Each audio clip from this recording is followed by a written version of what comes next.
नमस्कार. आचार्य 90 FM वर आपणा सर्वांचे मनपूर्वक स्वागत. श्यामची आई या पुस्तकातील कथांचे वाचन आपण करत आहोत. आज मी सावित्री व्रत ही कथा वाचणार आहे. मी स्वाती वैद्य. आश्रमातील प्रार्थना झाली. सारे सोबती सभोवती मंडलाकार बसले होते. श्यामच्या मुखचंद्राकडे सर्वांचे डोळे लागले होते. तो भातृसंघ म्हणजे एक अपूर्व दृश्य होते. वाळवंटातील झरा अधिकच सुंदर व पवित्र वाटतो. अंधारात एक किरणही यश देतो. सध्याच्या निष्प्रेम काळात मला काय त्याचे, अशा काळात असे प्रेमळ संघ म्हणजे परम आशाच होय. त्या भातृसंघातील प्रेमासारखे प्रेम अन्यत्र क्वचितच पाहायला सापडले असते. तो आश्रम म्हणजे त्या गावातील जीवनाला स्वच्छ ठेवणारा स्वतंत्र आणि जिवंत झरा होय. गावात सर्वत्र शांतता होती. आकाशातही शांतता होती. काही बैलांच्या गळ्यातील घंटांचा गोड आवाज दुरून ऐकू येत होता. वारा मात्र स्वस्थ नव्हता. तो त्रिभुवन मंदिराला सारखा प्रदक्षिणा घालीत होता. आपली अखंड प्रार्थना गुणगुणत होता. श्यामने गोष्ट सांगायला सुरुवात केली. माझ्या आईचे माहेर फार श्रीमंत नव्हते, तरी सुखी होते. माहेरी खाण्यापिण्याची ददात नव्हती. माझ्या आईचे माहेर गावातच होते. माझ्या आईचे वडील फार कर्मठ व धर्मनिष्ठ होते. माझी आई सर्व भावंडात मोठी होती. माझ्या आईवर तिच्या आईबापांचे फार प्रेम होते. माझ्या आईला माहेरी कोणी आवडी म्हणत तर कोणी बयो म्हणत. आवडी, खरेच लहानपणापासून ती सर्वांना आवडत असे म्हणून आवडी. बयो, ती जगाची बयोच होती आणि म्हणजेच आईच होती. माहेरची गडी माणसे पुढे मोठेपणी जेव्हा माझ्या आईला बयो म्हणून हाक मारीत, तेव्हा ती हाक किती गोड वाटे म्हणून सांगू. ती हाक मारण्यात असलेला जिव्हाळा हृदयालाच कळे. माझ्या आईला 2 भाऊ 1 बहीण होती. माझ्या आईची आई अत्यंत नियमित व दक्ष होती. तिच्या घरातील भांडी आरशाप्रमाणे स्वच्छ असत. माझ्या आईचे लग्न लहानपणीच झाले होते. सासर श्रीमंत होते. सासरची मंडळी गावात सरदार म्हणून मानली जात. निदान ते तरी स्वतःला सरदार समजत असत. आईच्या अंगावर सोन्या मोत्याचे दागिने होते. पोत, पेट्या, सरी, वाकी, गोठ, तोडे सारे काही होते. भरल्या घरात, भरल्या गोकुळात ती पडली होती. सासरचे तिचे नाव यशोदा ठेवण्यात आले होते. सासरी ती लहानाची मोठी होत होती. कशाला म्हणून तोटा नव्हता. चांगले लिहायला, चांगले खायला मिळत असे. एकत्र घरात कामही भरपूर असे. उत्साही परिस्थितीत सहानुभूतीच्या वातावरणात काम करायास मनुष्य कधीही कंटाळत नाही. उलट 4 धंदे करण्यात धन्यता व आनंद मानतो. मित्रांनो, माझ्या वडिलांच्या अंगावर ते वयाने 17-18 वर्षाचे झाले नाहीत, तोच सारी जबाबदारी पडली. कारण आजोबा थकले होते. वडीलच सारा कारभार पाहू लागले.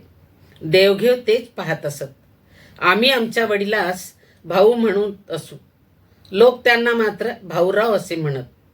आजूबाजूच्या खेड्यातील लोक आम्हाला खोत म्हणून संबोधित असत. खोत म्हणजे काय, भिकाने प्रश्न विचारला.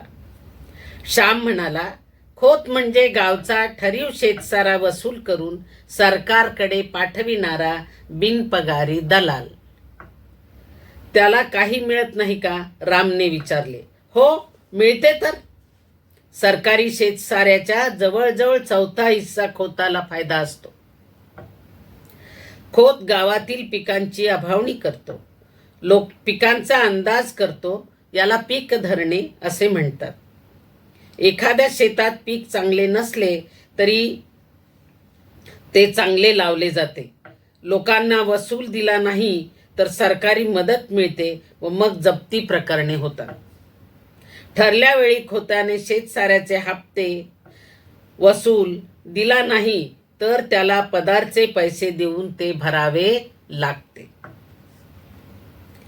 आमच्या वराड नागपुराकडे मालगुजार असतात तसाच हा प्रकार दिसतोय, भिका म्हणाला. गोविंदा उत्कंठतेने म्हणाला, पुरे पुरे रे, आता तुमचे पुढे सांगा. श्याम, तू पुढे सांग गोष्ट. श्यामने पुन्हा गोष्टीला सुरुवात केली. आम्ही वडवली गावाचे खोत होतो. त्या वडवली गावात आमची खूप मोठी बाग होती. धोधो पाणी वाहत असे. दाण बांधून दुरून पाणी आणले होते. ते उंचावरून पडत असे. बागेत केळी, पोफळी, अननस लावलेले होते. निरनिराळ्या जातीची फणसांची झाडे होती. कापे, बरके, अर्ध कापे. तुम्ही कोकणात याल तेव्हा हे सारे प्रकार तुम्हास मी दाखवीन. ती बाग म्हणजे आमचे वैभव होते, आमचे भाग्य असं त्याला म्हणत असत. परंतु गड्यांनो, ते आमचे वैभव नसून आमचे पाप होते. पाप क्षणभर हसते व कायमचे रडत बसते. पाप थोडा वेळ डोके वर करते, परंतु कायमचे धुळीत मिळते. पापाला तात्पुरता मान, तात्पुरते स्थान असते, पण जगात सद्गुणच शुक्राच्या ताऱ्याप्रमाणे शांत व स्थिर आणि सदैव तळपत राहते. खोताने वाटेल त्याला कामाला बोलवावे. बोलावले तर गेलेच पाहिजे, नाहीतर खोताचा रोष व्हायचा. गावातील कष्टाळू बायका माणसांनी वांगी लावावी, मिरच्या कराव्यात, कणगरे, खरिदे, रताळी लावावीत, भोपळे, कलिंगडे यांचे वेल लावावेत. परंतु या सर्वांवर खोताची नजर असायची. खरोखर या जगात दुसऱ्याच्या श्रमावर जगणे यासारखे दुसरे पाप नाही. दुसऱ्याला राबवून, रात्रंदिवस श्रमवून, त्यांना तुच्छ मानून आपण गाद्या गिरद्यांवर लोळावे, यासारखा अक्षम्य अपराध नाही. माझ्या आईच्या अंगा खांद्यावर जे दागिने होते ते कोठून आले होते बरं?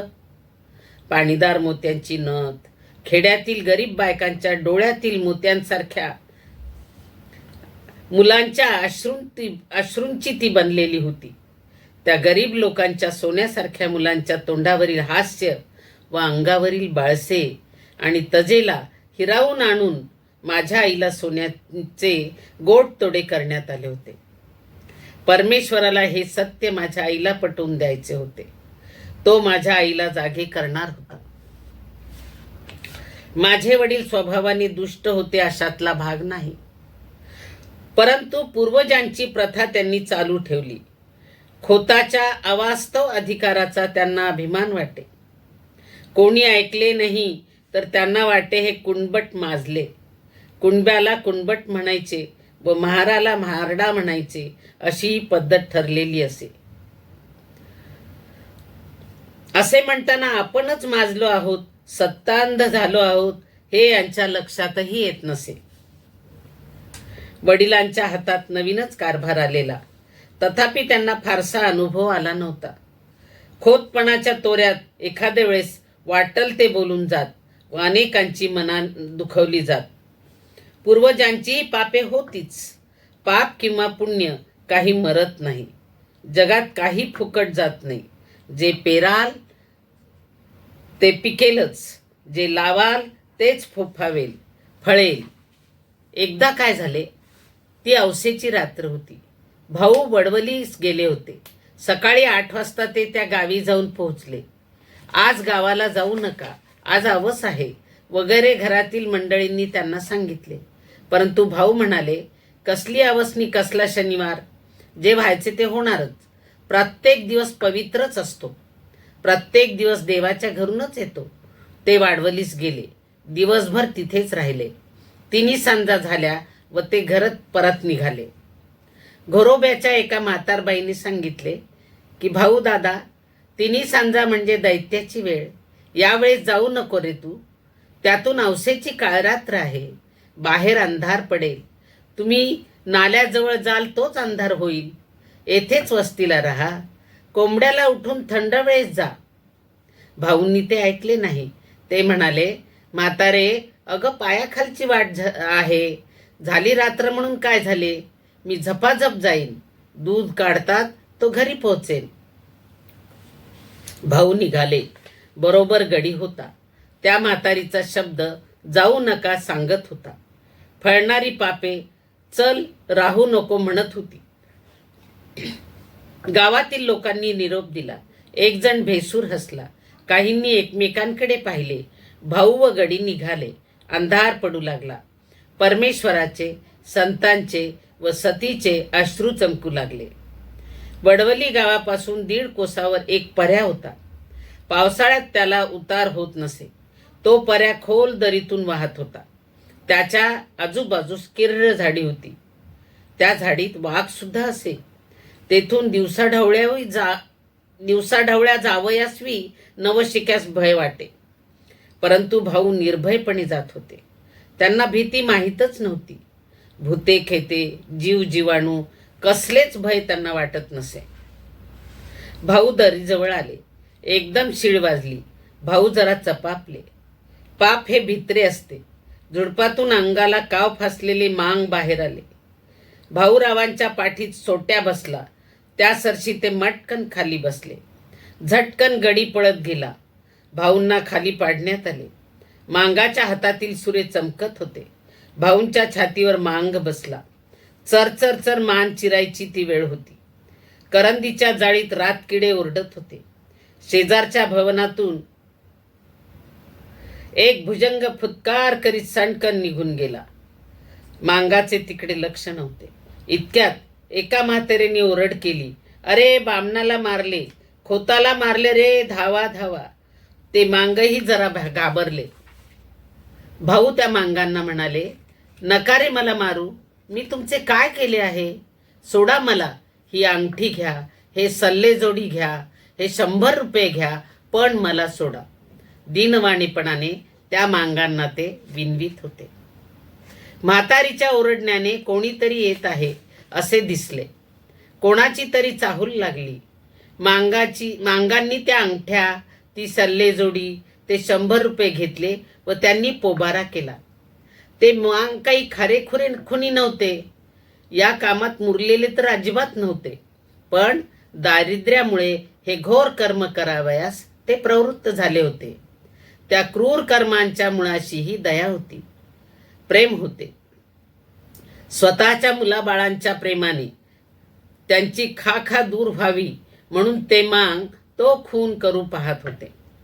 कोणी म्हणतात की जगात कलह, स्पर्धा हेच सत्य आहे. परंतु त्या कलहाच्या मुळाशी, या धडपडीच्या मुळाशीही प्रेम आहे. ते प्रेम संकुचित आहे एवढेच. सृष्टीचे अंतिम स्वरूप प्रेम आहे. युद्ध नाही, सहकार्य आहे. द्वेष वा मत्सर नाही. असो, भाऊंच्या बरोबरचा गडी जो पळत सुटला तो थेट आमच्या पालगड गावी गेला. त्याने घाबऱ्या आमच्या घरी जाऊन सारी हकीकत सांगितली. आमच्या घरातील व गावातील पुरुष मंडळी लगेच चालून गेली. पालगडला पोलीस ठाणे होते. तेथे वर्दी देण्यात आली. घरात बातमी येताच अकांत झाला. साऱ्यांच्या तोंडचे पाणी पळाले. घरात दिवे लागले होते, परंतु साऱ्यांची तोंडे मात्र काळवंडली होती.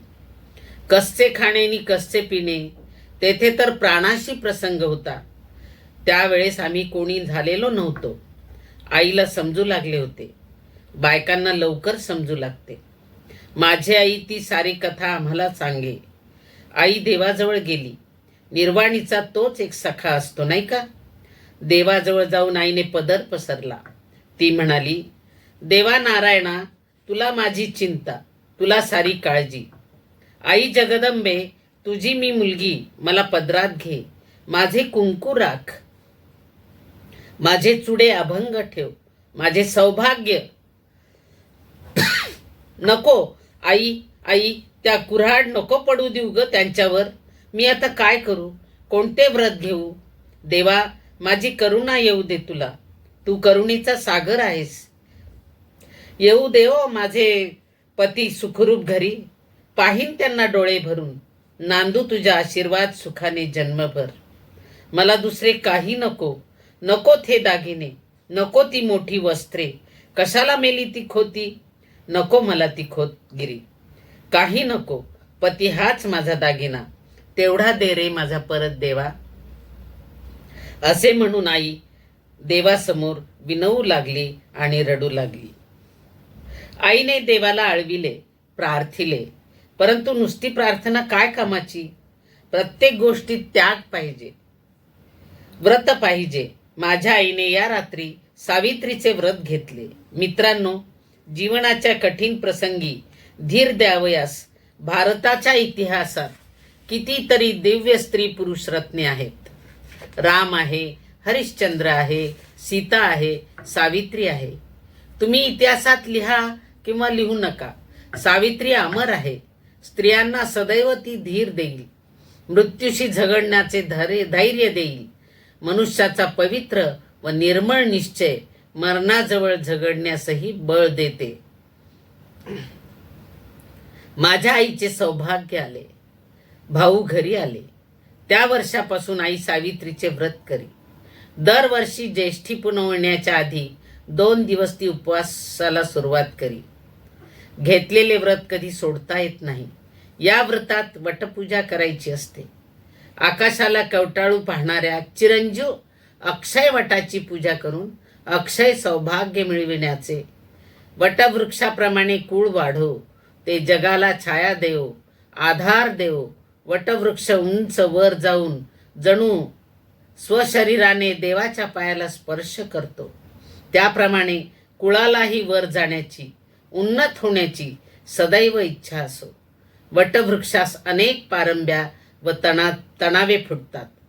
त्याप्रमाणेच कुळविस्तार हो व कुळाला बळकटी येऊ, या व अशाच शेकडो भावना या वटपूजेने कळत व नकळत बायकांच्या जीवनात येत असतील.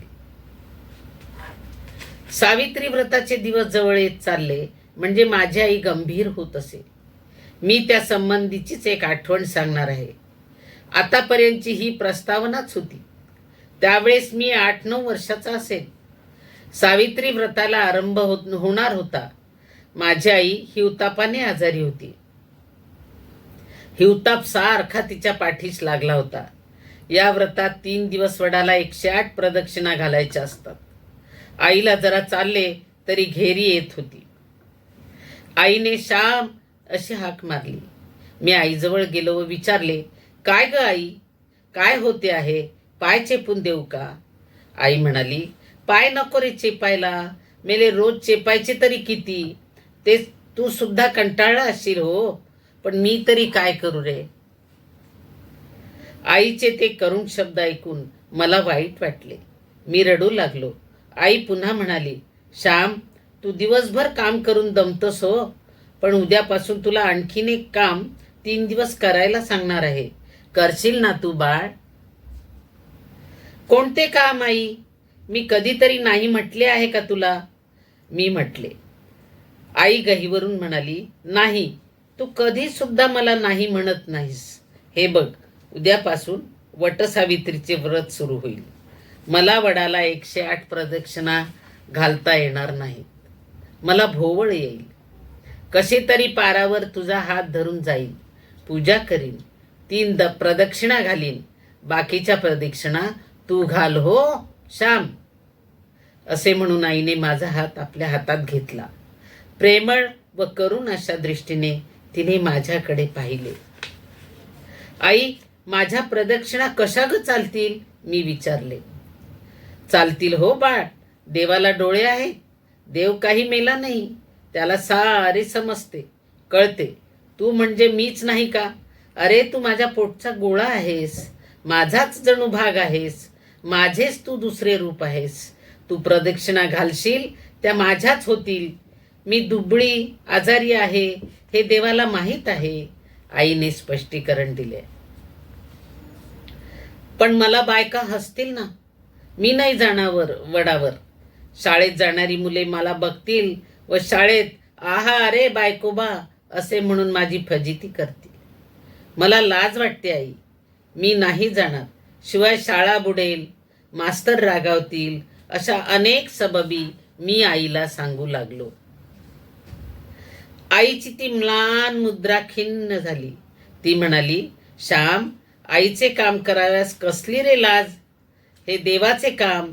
ते करीत असता तुला कोणी हसले तर तेच वेडे ठरतील. देवाचे काम करावयास लाजू नये. पाप करावयास माणसाने लाजावे. श्याम, त्या दिवशी चुली मागचा खोबऱ्याचा तुकडा तू घेऊन खाल्लास. मी बघितले, पण मी काहीही बोलले नाही. जाऊ दे, मुलाची जात आहे, खाल्ला असेल. परंतु त्यावेळेस तुला लाज नाही वाटली आणि आता देवाचे काम करायला तुला लाज वाटते का रे? मग तो भक्ती विजय कशाला वाचतोस?